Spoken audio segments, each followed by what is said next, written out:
Ziema un konteineru māja. Re, kur mani konteinerīši ziemā smuki iesniguši.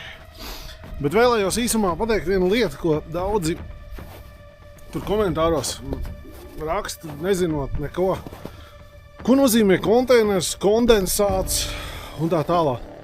Tad jāsaprot ir viens, kad nopūš ar putām, tad siltums netiek cauri līdz metālam.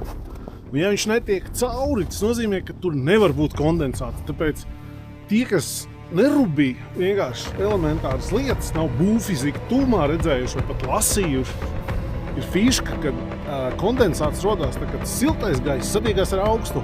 Bet ja tur no iekšpuses ir slēgto poru poliuretāna putas, viņas ir tvaika barjera un viss pārējās barjeras, tur nekas cauri netiek, līdz ar to nekas kondensēties nevar.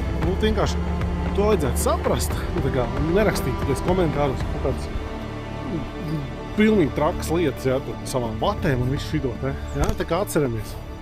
Putas no iekšas nelaiž cauri siltumu, mitrumu, neko nelaiž.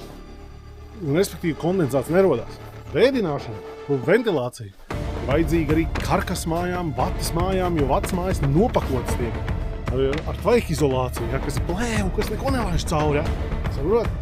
Tas ir dīvaini, ja. Karkas mājām velk tvaika izolācijas, plēve burtiski, kas neko nelaiž cauri. Citādi vata saslaps un būs kondensāts. Te tieši tas pats vienkārši putas nelaiž neko cauri. Saprot?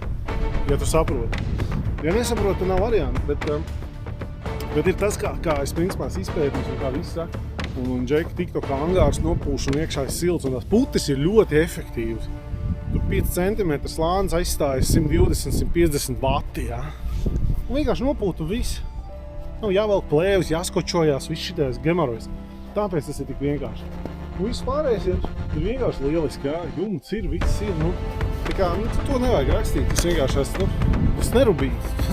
Un nerubīju nerakstu, uzpres varbūt, es tev pastāstīšu. Tad nevis roju kondensāts, ko darīs, nebūs kondensāts.